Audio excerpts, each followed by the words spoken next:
Welcome back to JK boss foundation classes. मेरा नाम है ताहिर और आज के इस वीडियो में हम बात करेंगे class 8th simple model paper जो है सब्जेक्ट इंग्लिश का, उसकी कंप्लीट सॉल्यूशंस आपको बताएंगे और साथ में आपको समझाएंगे कि एग्जाम के पैटर्न में आप कैसे इन क्वेश्चन एंड आंसर्स को मार्क कर सकते हो और इन क्वेश्चन एंड आंसर्स के बहुत आसान तरीके से सवालात और जवाबात जो है वो लिख सकते हैं।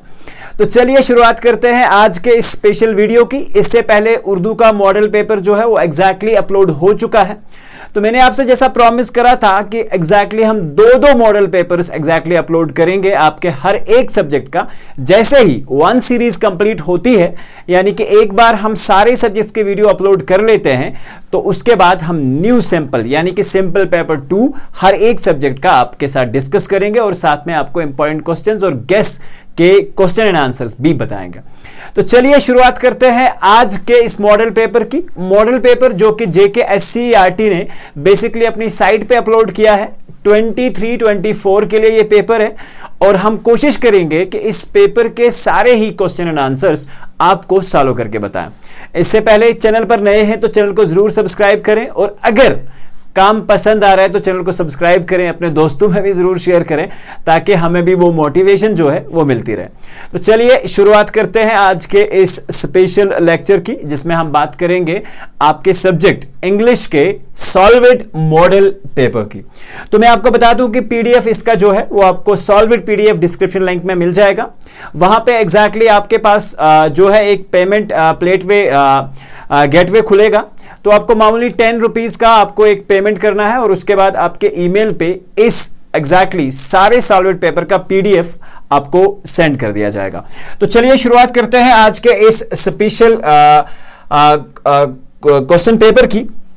तो यहां पे अगर आप देख सकते हैं ये जो पेपर पैटर्न है ये हम ऑलरेडी सिलेबस के पार्ट में डिस्कस कर चुके हैं। जो मैंने आपको सिलेबस का वीडियो बताया था कि कौन कौन से चैप्टर इंपॉर्टेंट हैं, वो सारी चीजें ऑलरेडी हैं। तो चैप्टर का वीडियो जो है सिलेबस का वो भी डिस्क्रिप्शन लिंक में आपको प्रोवाइड कर दिया जाएगा, तो आप वो भी जाकर देख सकते हैं। तो चलिए सबसे पहले हमारे पास एक one seen stanza from a prescribed poems से आता है। उसके बाद एक अनसीन पैसेज आता है, एक क्वेश्चन आता है, बेसिकली एक पिक्चर बेस्ड क्वेश्चन है। और देन ग्रामर पोर्शन में हमारे पास ऑक्सिलरी वर्ब्स हैं, आर्टिकल्स हैं, टेंसेस हैं, रिपोर्टेड स्पीच है और पंक्चुएशंस है। उसके बाद जो है one passage with blank spaces to be filled by using, एक पैसेज आता है जिसके ऊपर फिल इन द ब्लैंक्स आपको मिलेंगे क्वेश्चन नंबर 4 में। क्वेश्चन नंबर 5 में one passage given in the direct and indirect speech है, जिसे आपको कन्वर्ट करना है। अगर डायरेक्ट में है तो इनडायरेक्ट में कन्वर्ट करना है, इनडायरेक्ट में है तो डायरेक्ट में कन्वर्ट करना है। तो इस तरह से एक और पैसेज है स्टोरी पैराग्राफ, जिसे आपको एडिट करना है, टेस्ट करना है वहां पे tenses, punctuation, appropriate spelling mistakes and all that. तो ये सारी चीजें आपके क्वेश्चन नंबर 6 में आएंगी। क्वेश्चन नंबर 7 जो है आपका, उसमें one question to be attempted on story dialogue writing है और आपके पास एक सिनेरियो दे रखा होगा, आपको उसके बेस पे एक डायलॉग राइटिंग जो है वो करनी है। One question to be attempted on message email writing on the given situation. और दूसरा जो है one question to be attempted on the letter writing के ऊपर एक क्वेश्चन है। One question to be attempted on the report writing, ये भी आपके पास आएगा, ईमेल राइटिंग जो है। और उसके बाद है 3 out of 5 short competency based questions to be attempted from the prose lessons, prose के लेसन्स में से क्वेश्चन है। क्वेश्चन नंबर 12 में 2 आउट ऑफ 4 आपके पास 4 क्वेश्चंस दे रखे होंगे, 2 करने हैं to be attempted from the poems, जो कि आपके पोएम्स हैं उनमें से आपको पूछा जाएगा। 1 out of the 3 long answer competitive based questions to be attempted based on the character sketch, scene, theme, plot, situation, event, irony from the short story and the play.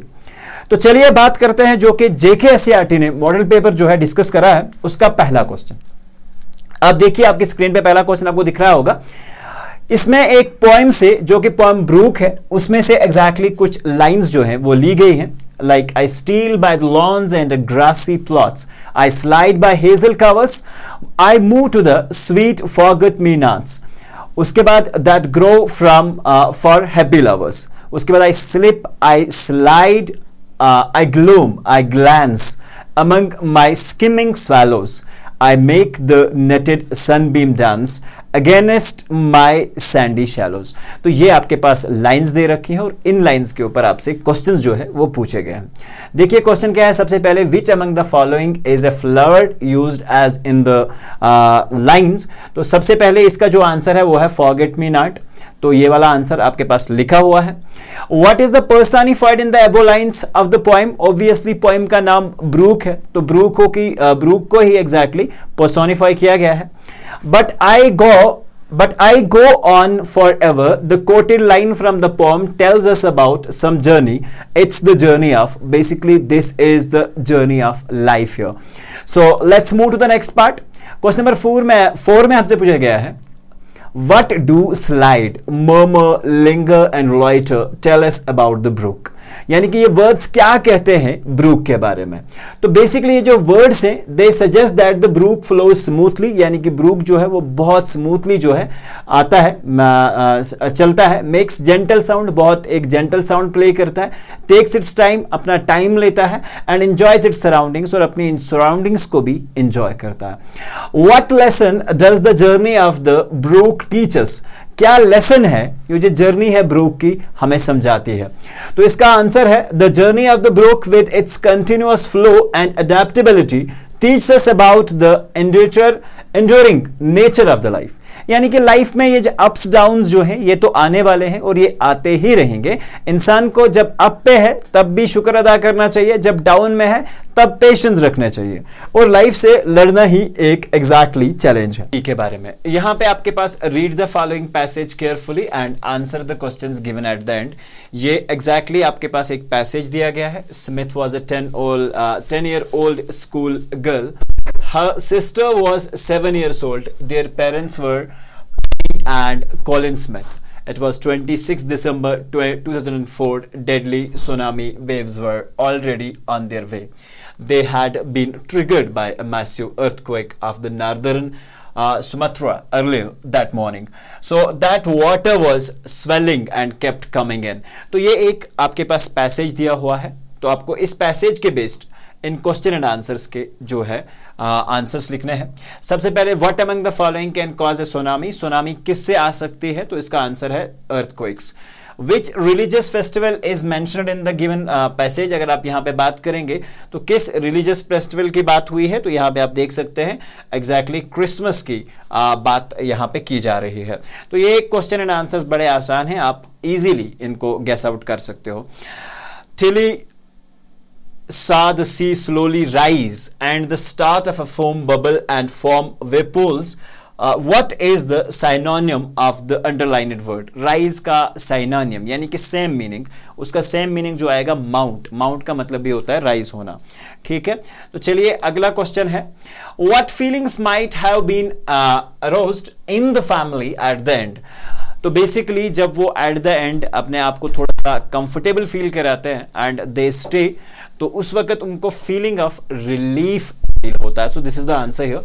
What happened to the family at the end? Family के साथ क्या हुआ end पे? The last mentioned event is the family taking refugee. वो एक refugee camp में जाते हैं on the 3rd floor of the hotel, वहां पे वो जाके सेटल होते हैं। The outcome of the subsequent events are not detailed in the provided text. तो एग्जैक्टली इसमें वो सारी चीजें उसके बाद होने वाली चीजें टेक्स्ट में नहीं दी गई हैं, तो आप यहां तक भी इसका आंसर जो है वो रख सकते हैं। तो ज्यादा आगे ना लिखे, तो अगर यहां तक भी आप रखना चाहेंगे तो this is also correct one, ठीक है। तो चलिए देखते हैं अब नेक्स्ट कॉन्सेप्ट। नेक्स्ट कॉन्सेप्ट ये बहुत इंपॉर्टेंट चीज है। सबसे पहले आपके पास एक पिक्चर दे रखा है, ऐसा जरूरी बिल्कुल भी नहीं कि यही वाला पिक्चर जो हो वो एग्जैक्टली वहां पे हो। तो ठीक इसी प्रकार का एक पिक्चर आपके पास आ सकता है, और पिक्चर के बेस्ड पे पिक्चर को आपको केयरफुली देखना है, अच्छे से देखना है, और अपना दिमाग ठीक ठाक लगाना है ताकि आप पिक्चर में से एक्सट्रैक्ट कर सकें, चीजों को समझ सकें, और उसके बाद अपने आंसर्स उसके अकॉर्डिंगली लिख सकें। जैसे यहां पे आप पिक्चर में अगर मैं वेरीफाई करूं या ऑब्जर्व करने की कोशिश करूं, तो मैं देख रहा हूं एक मुझे बड़ी ही सुबह की वो चिलचिलाती हुई धूप जो है नजर आ रही है। एक कुत्ता है, उसके साथ एक बॉय है, और इसको ये नहला रहा है। एक प्यार मोहब्बत वाली कहानी जो है वहां पे एग्जैक्टली हमें दिखने को मिल रही है। और यहां पे देखो इसको बेसिकली साबुन से नहलाया जा रहा है, बहुत अच्छी सी जाग बन रही है, and now they are loving each other. Sound में एक बहुत ही कूल एनवायरनमेंट है, without noise and all that. तो ये सारी चीजें मुझे दिखने को मिल रही हैं। लेट्स सी कि इन सारी चीजों को देखने के बाद क्या हमें कुछ आंसर्स अब जो है क्वेश्चन से मिलेंगे या नहीं। तो पहला क्वेश्चन है, Observe the shadows in the picture and tell which time of the day is there. तो सबसे पहले अगर हम shadows की बात करें, ठीक है। तो शेडो एग्जैक्टली किसके बराबर होता है हमारी हाइट का, जब एग्जैक्टली दिन में अगर आप देखोगे तो शेडोज नहीं होते, अभी शेडो छोटे हैं, तो इसका मतलब क्या हुआ कि शेडो बिल्कुल मॉर्निंग का टाइम है, और आप इजीली चेक कर सकते हैं this is basically the morning. और मॉर्निंग के बाद अगर टाइम होगा तो शेडोज लंबे हो जाते हैं, और एग्जैक्टली 12 नून पे शेडो बराबर हो जाते हैं। तो शेडो छोटा होने की वजह से इसे हम एग्जैक्टली कह सकते हैं कि मॉर्निंग का टाइम है। What sort of the relationship is shown in the being in the visual close. तो रिलेशनशिप ऑफ हैट्रेड, नफरत की रिलेशनशिप दिखाई जा रही है। रिलेशनशिप ऑफ एनिमिटी, दुश्मनी की रिलेशनशिप दिखाई जा रही है। रिलेशनशिप ऑफ अफेक्शन, यहीं से आपको समझ आ जाएगा कि ये जो रिलेशनशिप है इस बॉय और इस कुत्ते के बीच में, तो बेसिकली एक प्यार की रिलेशनशिप है, नहलाना, दुलाना, गले लगाना, कुत्ते के साथ खेलना, this is basically the love. तो the third part is going to be the answer here, relationship of affection is being shown in the extract here. Now let's move to the next part here.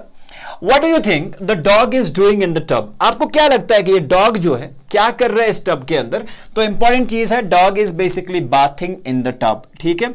Observe the following groups and identify the groups where the all members of the group show growth in their real life. तो सबसे पहले अगर आप देखोगे growth कौन कौन सी चीज दिखा सकती है, ट्री दिखा सकता है, ट्री बड़ा हो सकता है, ग्रास बड़ा हो सकता है, मैन बड़ा हो सकता है, डॉग ग्रोथ दिखा सकते हैं।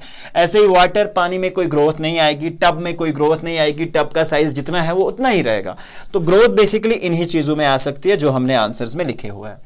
क्वेश्चन नंबर 5 है, what kind of the atmosphere is shown in the picture, answer in 1 or 2 sentences। तो मेरे किस तरह का एटमॉस्फेयर यहां दिखाया दे जा रहा है, प्यार मोहब्बत का एक एटमॉस्फेयर है, एक लव का, एक इफेक्शन का, सनराइज का, सुबह की मॉर्निंग का, बहुत जबरदस्त। तो atmosphere of love and affection is shown in the picture with beautiful morning where sun is bright and warm, ठीक है। तो ये सारी चीजें हमें यहां से देखने को मिल रही हैं। तो क्वेश्चन नंबर 3 कंप्लीट होता है। चलते हैं आप क्वेश्चन नंबर 4 की बात करते हैं। तो यहां पे अगर क्वेश्चन नंबर 4 की आप बात करेंगे, complete the passage by applying appropriate words from the given.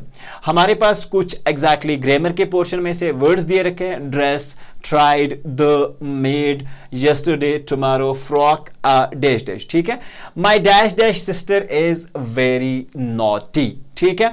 तो आपके पास ऑप्शंस हैं, tried, dress, the, made, yesterday, tomorrow, frock and ठीक है। अगर इसके बारे में हम अगर बात करें, ठीक है, तो सबसे पहले माई लिटिल, ठीक है। तो यहां पे बेसिकली क्या आना चाहिए, माई लिटिल सिस्टर। लिटिल यहां पे एग्जैक्टली इसमें मिस हुआ, but little is there. Little sister is very naughty when she came back from the school, जब वो स्कूल से वापस आती है, ठीक है। जब वो स्कूल से वापस आती है, यस्टरडे की बात कर रहे हैं, तो it is yesterday here. She had turn her, turn मतलब फटा हुआ जिसे हम कहेंगे, फ्रॉक, ठीक है। तो यहां पे अगर आप अच्छे से चेक करेंगे तो इसका जो आंसर है वो आएगा आपके पास frock. We asked how it had happened, हमने उससे पूछा कि ये कैसे हुआ, and she basically replied on the same here.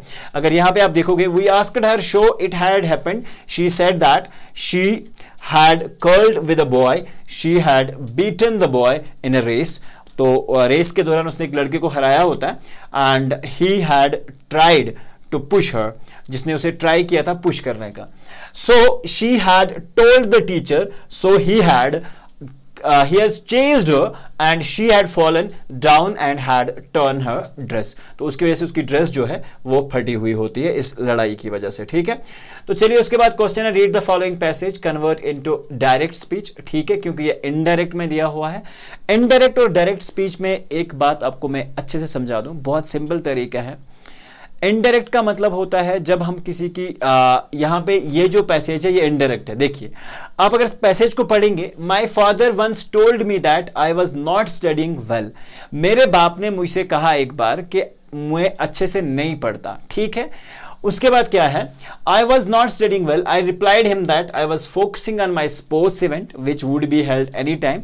तो ये कह रहा है कि मैं अपने स्पोर्ट्स इवेंट के साथ मुंसलिक था और मैं उसमें टाइम नहीं दे। So my father was satisfied with me and asked if I could carry on both studies and sports. और मेरा फादर सेटिस्फाई हो, उसने कहा कि दोनों जगह पे दिल लगा के काम करते रहो। ये एक्चुअली जो फादर के डायरेक्ट वर्ड्स हैं वो कोट नहीं कर रहा है, समझ रहे हो आप बात।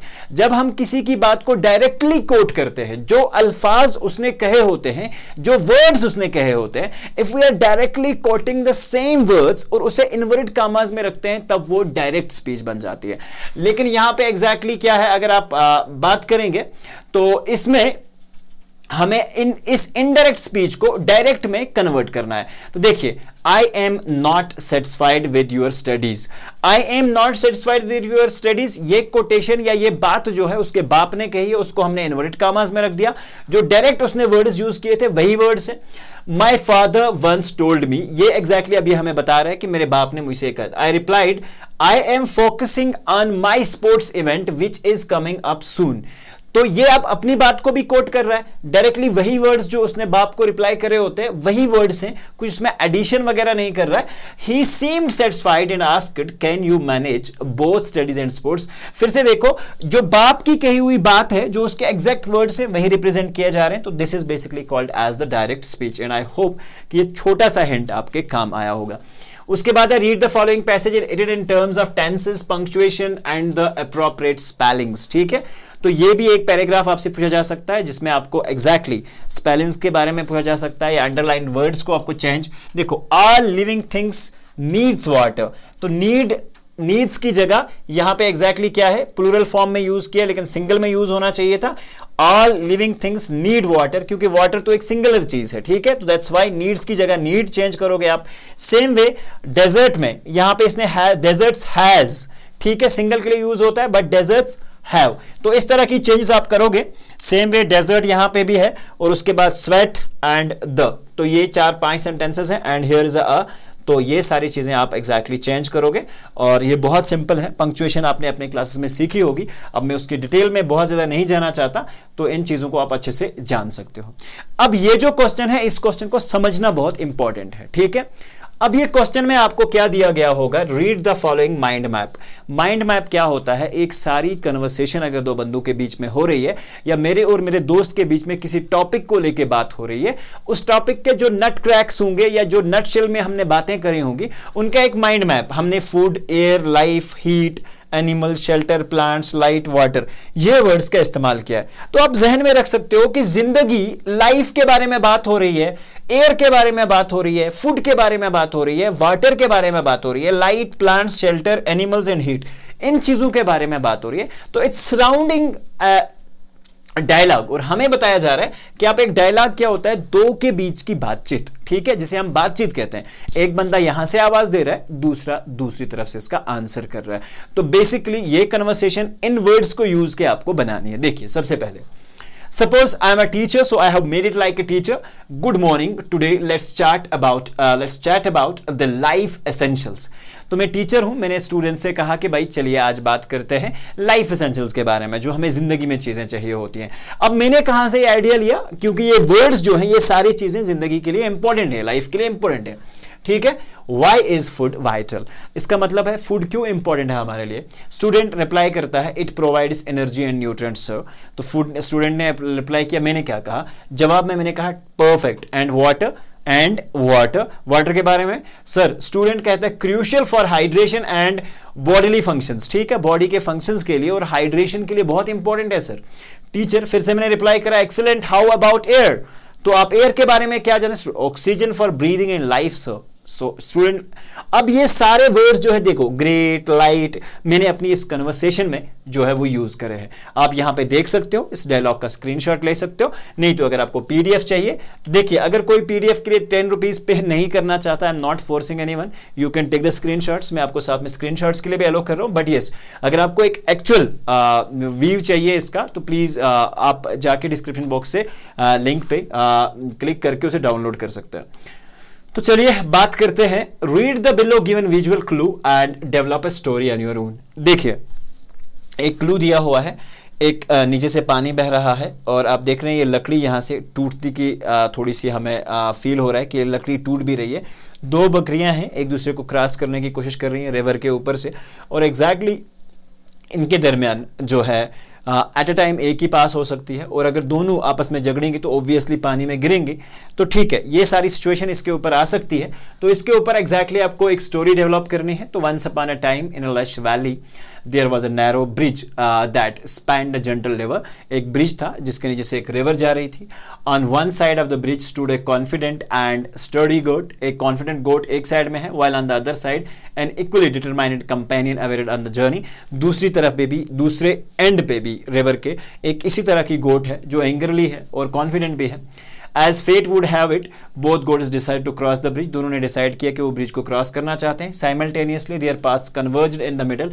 दोनों के पाथ जो है बीच में आके कन्वर्ज हो जाते हैं, मिल जाते हैं। And neither was willing to yield। और कोई भी उनमें से पीछे हटने के लिए तैयार नहीं था। A standoff ensued and the air crackled with the tension as the two goats locked ears, each asserting their right to cross the first।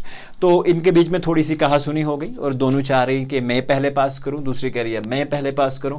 With heads held high and stubborn determination they clashed their horns, clashing in a symphony of conflict। The once serene bridge became a battleground as neither goat showed any intention of backing down। तो obviously इसकी इन बातों पे जब एक ने कहा कि मैं ही क्रॉस करूंगी, दूसरे ने कहा मैं ही क्रॉस करूंगी, तो इस बीच उनके बीच में बहुत ज़्यादा टेंशन क्रिएट हो गया। और ऑब्वियसली उनका ये जो पुल था जिससे वो सिर्फ क्रॉस करना कर ही सकती थी, वो उनके बीच के लिए एक बैटल ग्राउंड जो है वो बन गया। ठीक है, तो उसके बाद की अगर हम बात करेंगे, in the midst of this confrontation a moment of realisation down. और इसी मोमेंट में दोनों के बीच में एग्जैक्टली उन्हें थोड़ा सा रियलाइज हुआ कि इन सारी चीज़ों से हमें कुछ नहीं मिलेगा।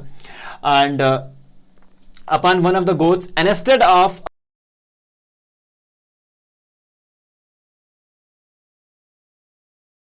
the clash the wise goat suggested a different approach। ठीक है, तो आपस में इस कहासुनी को आगे बढ़ाने से पहले दोनों ने आपस में एक डिसाइड किया कि चलिए एक डिफरेंट अप्रोच से इस चीज को देखते हैं। Why do not we find a way for both of us to cross without the unnecessary strife it proposed। ठीक है, तो बेसिकली अगर जो इनके बीच में सिचुएशंस हो रही थी क्रिएट, जो झगड़े क्रिएट हो रहे थे, ठीक है, तो अब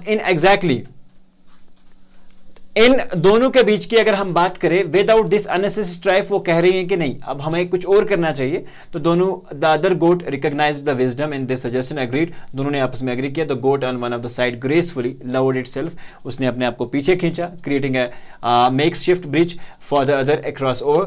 A movement of compromise had transformed to the tense standoff and to a collaboration effort। तो दोनों के बीच में जो झगड़ा है वो खत्म हो जाता है, एक बैक एंड ले लेती है और दूसरी जो है वो बढ़ने लगती है। ठीक है, and so the tale of the two goats basically crossing the bridge became a story whispered through the valley, remaining all the heard if it of importance of finding a common ground and working together to navigate the challenge of the life।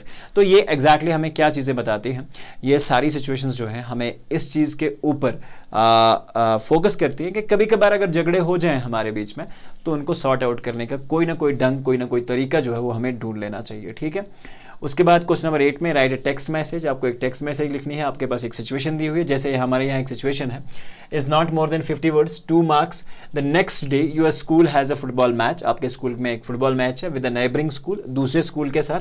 But authorities suddenly announce summer vacation, और आपके school में summer vacation authorities announce कर देती है। So the match gets automatically postponed. तो match postpone हो जाता है till the reopening of the schools after the summer vacations। You are the captain of the school football team, so you are asked to inform all the players about the postponement of the match। और छुट्टियां होने की वजह से match postpone हो जाता है, आप कैप्टन हैं तो आपसे कहा जाता है कि अपने प्लेयर्स को इन्फॉर्म करो, एक मैसेज के थ्रू एक मैसेज लिखें। तो कैसे, देखो आप ऊपर डेट डाल सकते हैं, उसके बाद dear team, as a captain आप बात कर रहे हैं, ठीक है, ये आपकी मैसेज है, और यहाँ पे आप टाइम भी चाहें तो मेंशन कर सकते हैं।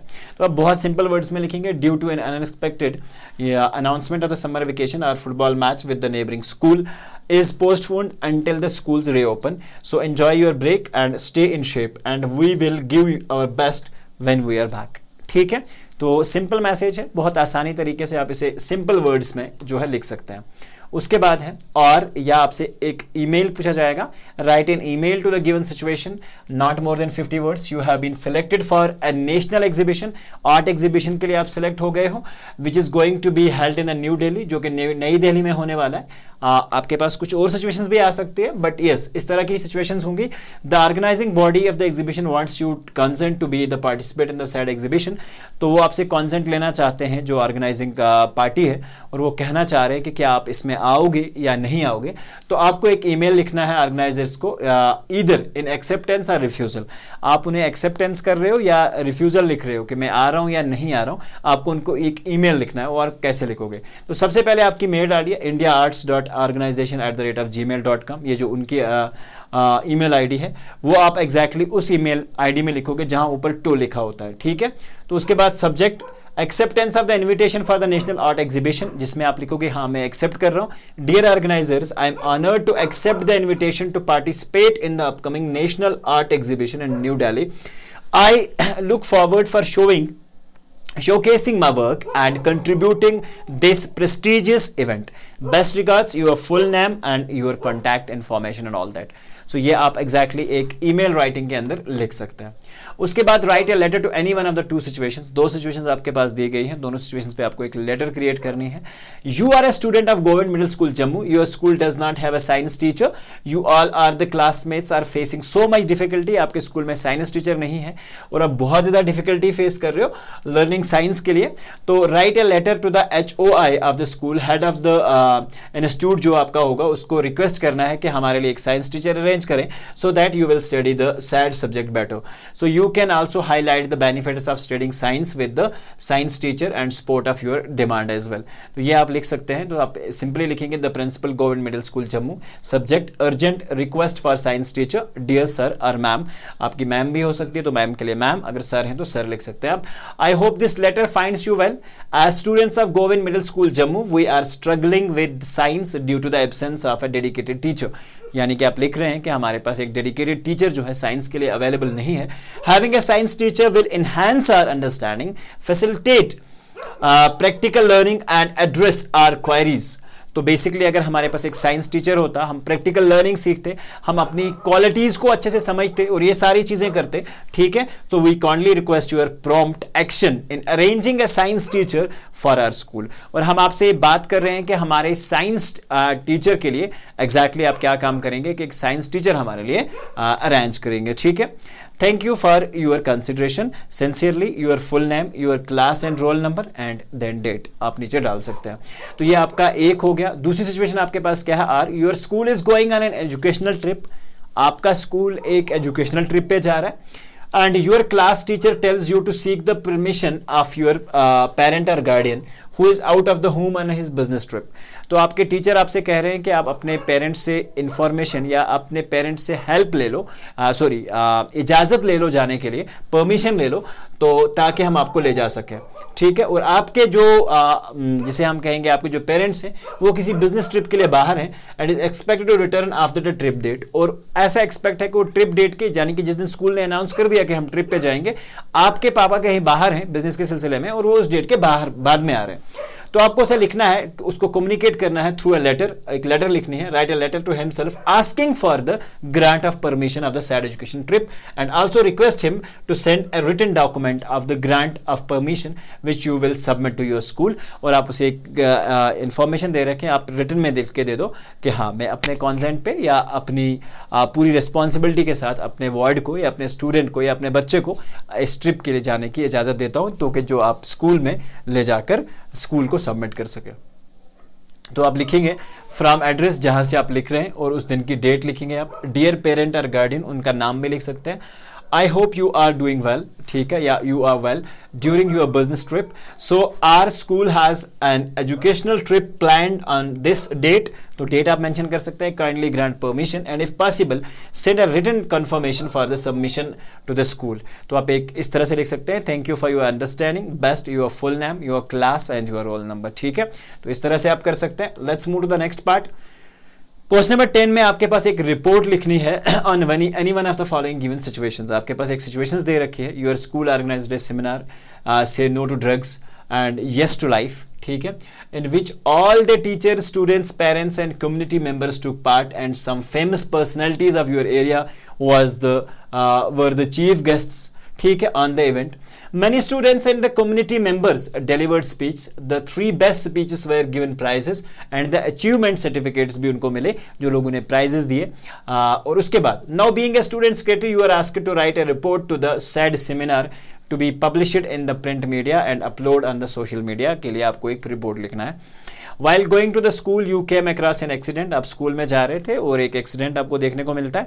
आपको उस पूरे एक्सीडेंट का सिनेरियो जो है एक रिपोर्ट के अंदर आपको मेंशन करना है. मैंने दोनों रिपोर्ट्स जो है वो लिख के रखी है, तो लेट्स चेक इट आउट. ठीक है, सो सबसे पहले आप ऊपर लिखोगे title empowering lives school seminar on say no to drugs and yes to life. ठीक है, तो on date our school recently hosted a transformative seminar under the name Say No to Drugs and Yes to Life until teachers, students, parents and uniting all students थे, parents थे, community members.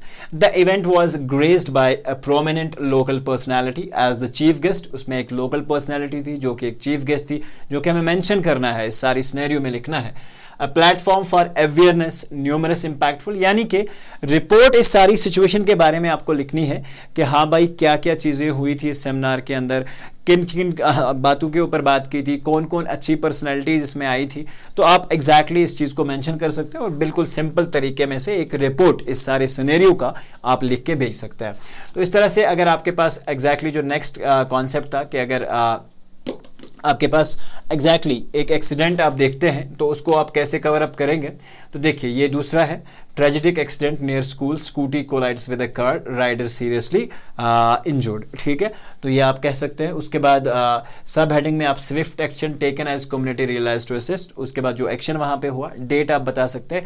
I am shocking incident, in a shocking incident this morning a scooty car collision occurred near our school premises, leaving the scooty rider severely injured. ठीक है, तो ये हम story लिख रहे हैं कि एक स्कूल के पास में एक एक्सीडेंट हुआ जिसमें एग्जैक्टली एक बंदा जो है बहुत सीरियसली जख्मी हुआ. The accident transpired as both vehicles sustained partial damage, दोनों का बहुत कम डैमेज हुआ, but in the impact quick response from the school community and the local authorities ensure immediate assistance for the injured party. और जो भी वहाँ जख्मी हुए थे तो स्कूल मैनेजमेंट ने और जो लोकेलिटी के लोग थे उन सब ने उनको अच्छे से हॉस्पिटल में ले जाके सबमिट करा. ठीक है, तो डिटेल्स ऑफ द इंसिडेंट आप अलग से भी लिख सकते हो. अराउंड टाइम कितना हुआ, स्कूटी का क्या नंबर था, ये सारी चीज़ें थी.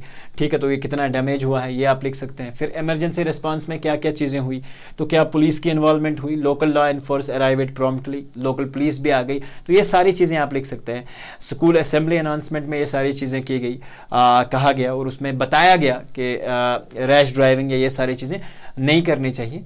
तो इस पर हमने क्या क्या एक्शंस लिए वो सारी चीज़ें हमें करनी है. सेक्शन डी में आपका क्वेश्चन नंबर 11 में पूछा जाएगा answer 3 any out of 5 short competency based questions from the pro section. ये आपके एग्जैक्टली प्रो सेक्शन में से क्वेश्चंस हैं जो कि आपने ऑलरेडी लिख रखे होंगे अपनी कॉपीज में, लेकिन यहाँ पे जो क्वेश्चंस पूछे गए थे हमने कोशिश करी है कि उनके आंसर्स भी हम लिख दें.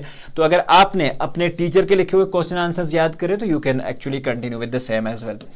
तो इस तरह से आपसे ये क्वेश्चंस पूछे जाएंगे. 5 क्वेश्चंस हैं आपके पास, तो आप एग्जैक्टली इन क्वेश्चंस के आंसर्स जो हैं वो लिख सकते हैं. ठीक है, और उसके बाद जो क्वेश्चंस हैं हमारे पास, नेक्स्ट जो क्वेश्चन है, right a brief account of your favourite game. जो भी आप फेवरेट गेम खेलते हैं, जैसे मेरे लिए चेस फेवरेट है तो मैंने चेस के बारे में लिखा है. अगर आपका फुटबॉल क्रिकेट फेवरेट है तो आप उसके बारे में लिख सकते हैं. बहुत सिंपल सी चीज़ें हैं. Write why Brutus was called the noblest Roman of them all. तो ये भी एक क्वेश्चन पूछा जा सकता है. ठीक है, इस तरह से क्वेश्चन आते हैं. Answer any 2 out of 4 short competency based question from the poetry section से आपसे पूछे गए हैं. They build nations pillars deep and lift them to the sky. तो ये है explain the following lines a nation strength में से ये क्वेश्चन पूछा गया है कि इनका, तो इस लाइंस में एक्चुअली हमें नेशन की स्ट्रेंथ बताई जा रही है और लोग उनकी एग्जैक्टली स्ट्रेंथ बताया जा रहे हैं और लोग का क्या इंपॉर्टेंस है एक नेशन, एक कंट्री को आगे बढ़ाने के लिए, वो इन लाइंस में मैंने पैचअप कर रखा है. तो उसके बाद राइमिंग स्कीम किसी पोएम की पूछी जा सकती है. तो ऑब्वियसली आपको लास्ट के सेम साउंडिंग वर्ड्स के बेस पे राइमिंग स्कीम जो है वो निकालनी होती है. The poet uses different similes for the bangles, यानी कि पोएटिक डिवाइसेस वगैरह में पूछा जा सकता है. सो प्लीज मेक श्योर कि आप अच्छे से सारी पोएम्स को पढ़ के जाते हैं।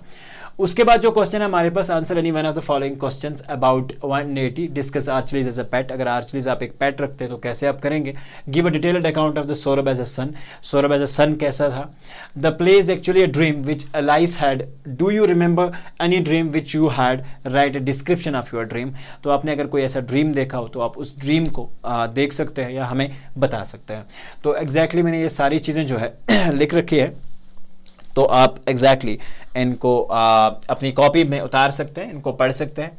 और दूसरा है give a detailed account of Saurabh as a son, ठीक है, तो ये भी आप लिख सकते हैं। And the last one is the play is actually a dream which Alice had. अगर आपके पास भी ऐसी कोई ड्रीम है तो आप वो एग्जैक्टली ड्रीम जो है वो लिख सकते हैं। तो ये सारा जो है एग्जैक्टली आपका सिंपल पेपर नंबर 1 है, ठीक है। सो मैं आपसे यही रिक्वेस्ट करूंगा कि अच्छे से प्रिपेयर करें। जो भी चीज़ें आपको एग्जैक्टली मिसिंग है या जो चीज़ें आपके पास अभी नोट्स में अवेलेबल नहीं है तो प्लीज़ मेक श्योर करें, आप हमें नीचे कमेंट करेंगे। जो हमसे पॉसिबल हो सकेगा अपने बच्चों के लिए हमेशा करने के लिए तैयार हैं। तो इंशाल्लाह मिलते हैं एक नए वीडियो में जिसमें हम डिस्कस करेंगे क्लास 8 का मैथमेटिक्स पेपर, और उसमें सारे क्वेश्चंस मैं आपको बोर्ड पे कंप्लीटली सॉल्व करके बताऊंगा। इस वीडियो के नोट्स के लिए आपको डिस्क्रिप्शन लिंक में एग्जैक्टली पीडीएफ मिल जाएगा, और पीडीएफ को आप 10 रुपीज़ पे करके एग्जैक्टली पूरे पीडीएफ को अपने पास ले सकते हैं और अच्छे से बैठ के उसका प्रिंट आउट या उसे अच्छे से याद कर सकते हैं। तो चलिए मिलते हैं इंशाल्लाह एक नए वीडियो में। जब तक के लिए आप अच्छे से अपना ढेर सारा ध्यान रखें। और एक और बात बता दूं कि जैसे ही आप पेमेंट लिंक पे पहुंचते हैं तो वहां आपको नेम, नंबर और दूसरा एग्जैक्टली आपके पास जो है पेपर का जो ईमेल है, ईमेल आप लिखना ना भूलें, क्योंकि ईमेल पे ही बाद में आपको हम यहाँ से सेंड करेंगे फाइल जो बाद में आप डाउनलोड कर सकते हैं। तो प्लीज़ मेक श्योर दैट कि आप ये सारी चीज़ें करते हैं अगर आपको इसका पीडीएफ रिक्वायर हो। नहीं तो अगर कोई पीडीएफ नहीं ले सकता या किसी भी तरीके से हम नहीं फोर्स कर रहे किसी को भी, बट अगर किसी को चाहिए पीडीएफ फॉर्मेट में तो वो कर सकता है। Otherwise you can take the screenshots और अपने पास लिख सकते हैं बड़े आराम से। तो मिलते हैं इंशाल्लाह एक नए वीडियो में। अपना ढेर सारा ख्याल रखें और साथ में देखते रहें जेके बॉस फाउंडेशन क्लासेस, और अपने दोस्तों में ज़रूर शेयर करें। तो जब तक के लिए हम एक नए वीडियो में आते हैं तब तक अपना ढेर सारा ख्याल रखें और आगे बढ़ते रहें। Thank you and God bless.